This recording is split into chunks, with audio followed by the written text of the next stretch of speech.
Hey, thanks for stopping by. In this video, I'm going to compare the Google Pixel 5a 5G with the Apple iPhone SE 2020 and see how the specs compare and see what the value turns out to be with both of these devices going head to head. Let's go ahead and get started.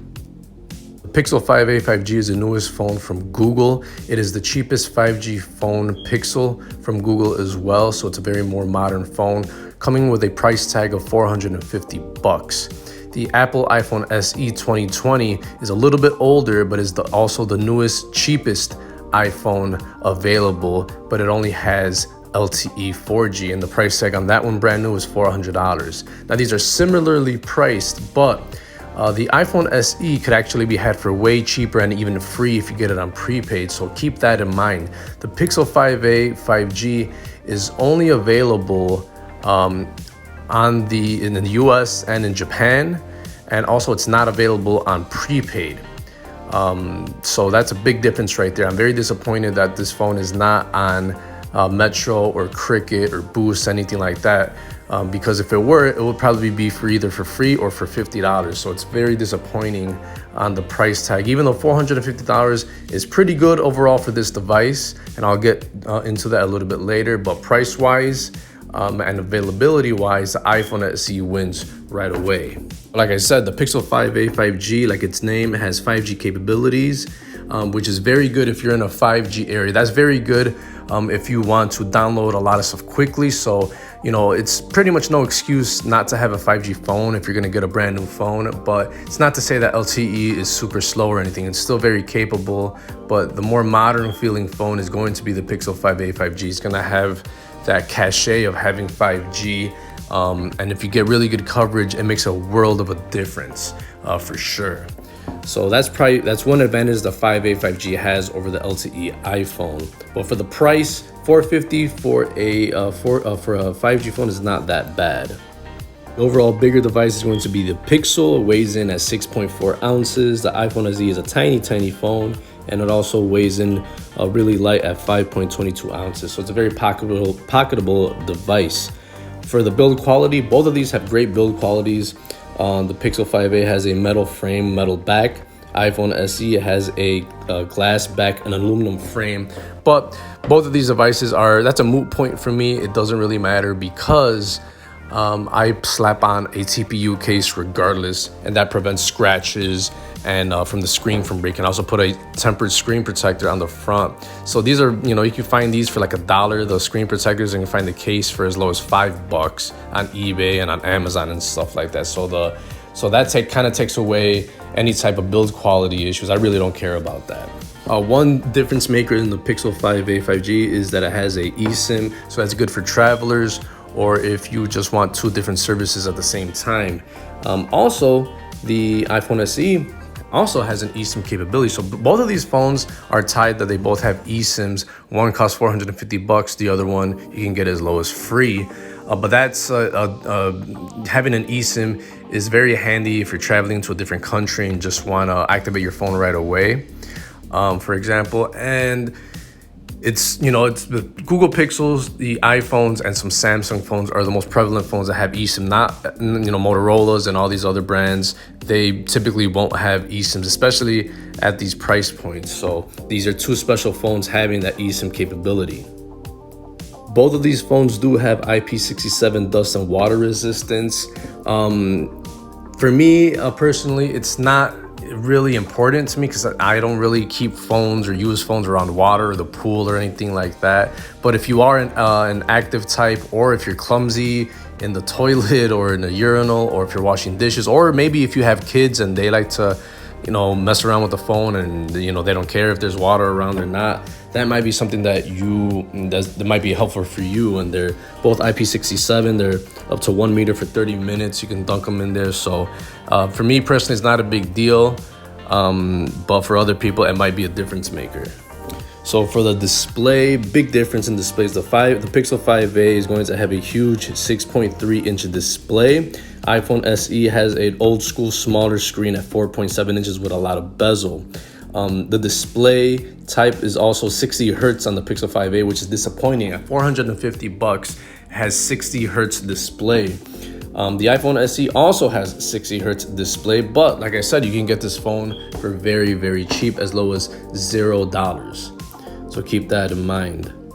The resolution on these, they're kind of similar, but the Pixel 5a wins because it has a 1080p and the PPI is 415. iPhone SE comes in with PPI of 326, so you're getting a little bit better build, a little bit better screen quality on the Pixel 5a. But if you ask me, in my personal opinion, I could go as low as 720p and it doesn't make a difference. I'm not a huge screen type. I'm very, very easily happy with the screens. They don't have to be 1080p or anything like that. Little bonus on the Pixel 5a 5G, it has it always on display. So if you have your phone on the desk a lot and you just want to glance at it without actually picking up, that might be something that's important to you. For the OS, very different story here. Obviously, you got Android 11, stock version of Android on the Pixel, and you have iOS 13 when the SE launched, but it's upgraded to the iOS 14, soon to be iOS 15. Both of these devices will get several years of updates. They're both stock version of their operating systems. It's, unless you like specific iOS apps such as iMovie, iMessage, FaceTime, and AirDrop, just those are my personal favorites that I like on iOS that Android does not have. All the other popular apps will work with no problem, and doesn't matter which operating system you're using. Unfortunately for Android, even if you get the newest operating system from Google and it's stock, I don't see any value that they give Android when it's updated. I could rock an Android 8 or 9 phone and it will still feel the same as an Android 11 or Android 12, because I don't see any real helpful day-to-day things that really make a difference. To me, iOS still wins in the meaningful updates when it comes to just everyday little simple things. Like when AirDrop was released, like FaceTime, like messages and iMessage, things like that really make a difference.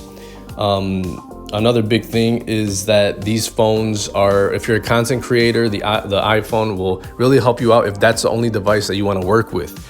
For Android, if you take videos and pictures, there's no good free app on the App Store that will let you do content creation without paying for it. iOS has iMovie, and I could use and produce videos and content just by using an iPhone, and I could transfer it to another bigger device, either a MacBook or a tablet or like an iPad, and you can't do that with Android. There's no easy way to, I know they have that nearby feature or whatever, but it's not the same as AirDrop.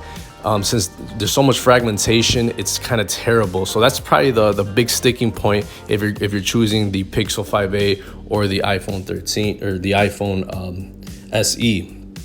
So keep that in mind. When it comes to storage, the Pixel 5a has a healthy 128 gigs of storage. The iPhone SE starts off at 64 gigs.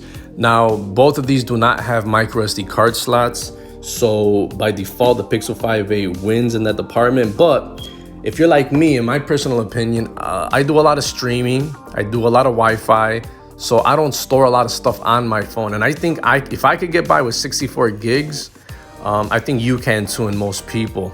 And I say that because you could, with music that you could offline and store it as a download, and you could delete it later. Same thing with movies, like YouTube. I got YouTube Premium, and I download videos on the phone. When I don't have signal, or when I'm traveling on an airplane. Same thing like Disney. You could offload movies. You could do it with Amazon Prime. Things like that, and then everything else you pretty much stream. So there's no real reason to have that much. You don't need that much space on your phone nowadays. Like back in the day, you would transfer music to your phone. I don't think people do that anymore, honestly. So I think you could squeak by with the 64 gigs just fine. I've been doing that for years, and just be careful with the stuff. Be mindful. Erase a lot of these old crappy videos that are blurry pictures. There's also apps that you could use to compress videos and pictures. Those are the things that take up the most space. So try to do that. So between these devices, but remember, one's $450. The other one is, you can get it as low as free. Next is the RAM. The Pixel 5a 5G has 6 gigs of RAM, which is more than enough for most people, especially if you're running regular day-to-day apps. And I'm talking about messaging, maps, weather, YouTube. If you do, look up sports, if you browse a lot, Twitter, stuff like that. And even if you do gaming, 6 gigs is enough. For my personal favorites are Dead Trigger and Grand Theft Auto. I know you could download Call of Duty and that should work fine. It's 6 gigs for a clean operating system on Pixel 5a is more than enough. Unless you're into some really hardcore games and you have a lot of stuff in the background, you might need to step it up to 8 gigs. But for everyday people and 99% of apps in the background, you should be fine.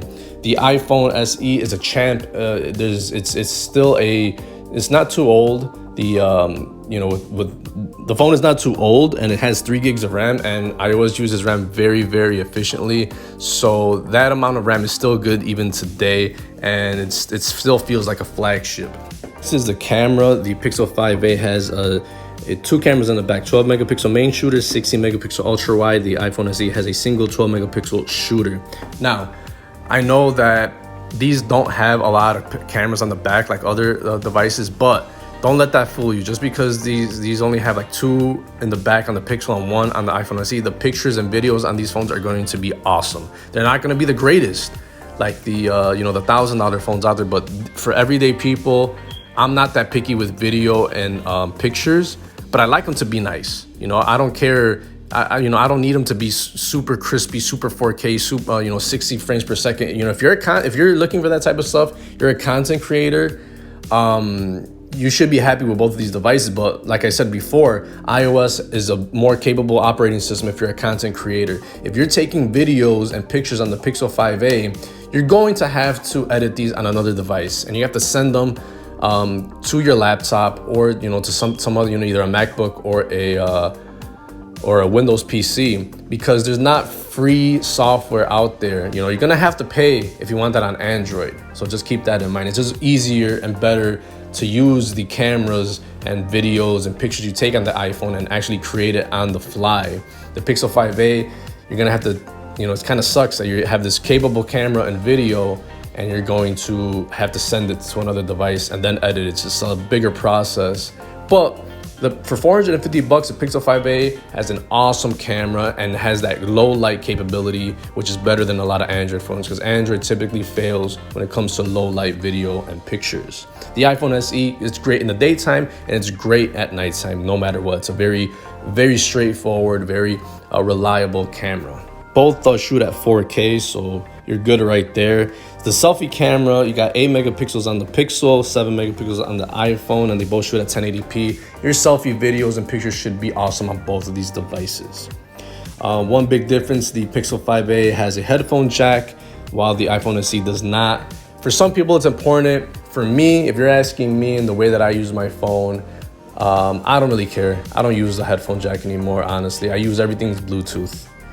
So that's, it doesn't really matter if it has it on the 5a for me. So keep that in mind if you're looking to, it's kind of old school feature. I mean, I don't really see the need for it. If I want to listen to music, I use Bluetooth. If I want to connect it to my car, I use Bluetooth. Anything like that, it's wireless now. And they both have Bluetooth 5.0. So you got a good reliable connection with, connected to your speakers, connected to your car, connected to your watches.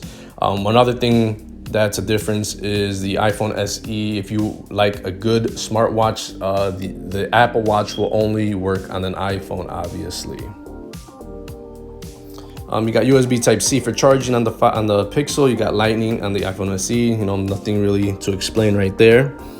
For the fingerprint reader and unlocking, so the Pixel 5a has that reliable rear-mounted fingerprint reader. The iPhone SE has that front-mounted fingerprint reader on the home button.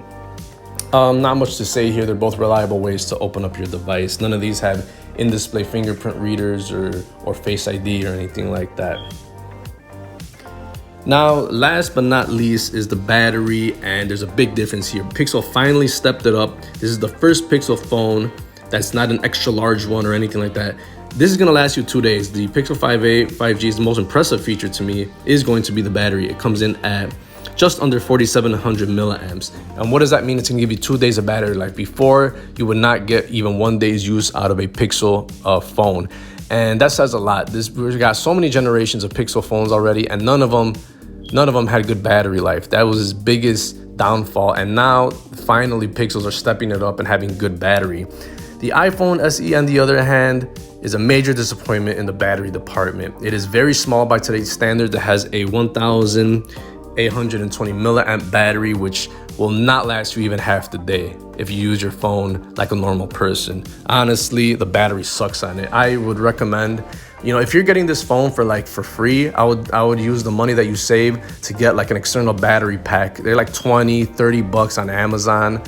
And slap that bad boy on. You can get them for like 5,000 milliamps and it'll last you all day. I think it's worth it if you get the phone with the battery pack. And they also have fast charging. You got 5A, 18 watts, which is okay. And the same thing on the iPhone SE. And they both should give you 50% of charge in 30 minutes. So battery is not that bad on both of these if you do have it with a fast charger. So we went through all the specs between these devices. I told you what was impressive, what was good about both of these, and what works for me. But I have to come out and say, which one is a better phone. Now look, I'll break it down with the Pixel 5a 5G. It is the best Android phone that you could get, and it only costs 450 bucks. It does everything that you need it to do. You don't need a flagship Android phone. You don't need to spend more than 450 bucks. If you're gonna get an Android phone, get the Pixel 5a 5G. It finally has a good battery life, and you get those 3 years of updates. Has a clean version of Android. The downfall of the Pixel line is that it's not on prepaid, so you can't get it lower than 450 bucks unless you go with like Google Fi or something like that. Now the iPhone SE, on the other hand, I wouldn't get it for $400. No, do not buy this phone for anywhere near $400. If you could get this phone for less than 100 bucks, 50 bucks, or free, like on Cricket or Metro or Boost, get it. It's still a great phone, even though it's not 5G and the battery kind of sucks. But everything else, it handles like a flagship. It handles, and it's gonna be like that for a while. The camera is good, the software is nice. The battery is just the only thing that sucks. It's good if you're gonna do a content creation. You don't need a laptop or an iPad or anything like that. You can do everything from the phone itself. That's how I personally do my videos. You can't do that on Android. Android doesn't have iMessage, doesn't have FaceTime, it doesn't have AirDrop, and it doesn't have what else did I say? FaceTime, AirDrop, iMessage. What was the other one? There was another one in there, an iMovie. It doesn't have that. Android is, unless you're really just into your most popular apps and gaming, other than that, doesn't have anything special about the software that makes it stand out. But at least you're getting a clean, newer version of it. So if you got 450 bucks and you really like the Android ecosystem and you don't really do a lot of content creation, then the Pixel 5a is the best phone that you could get, and you're not spending more than 450 bucks. This phone set the precedent for a really great Android phone. You don't need a flagship. But if you could get the iPhone SE for $0 or less than 100 bucks, it's still a very good phone, and you have all that iOS goodness. So between these devices, I'm gonna have to still roll with the iPhone SE as a day-to-day phone, unless you have 5G in your area and you really want, fast speeds. Get the Pixel 5a 5G. But these are very good devices in their own right. Pixel 5a is the best Android phone you could get for 450 bucks. It's like getting a flagship for 450 bucks. And the iPhone SE will get you into that iOS world, and it does everything right except battery life. Well, thanks for watching, guys. I'll see you in the next one. Peace.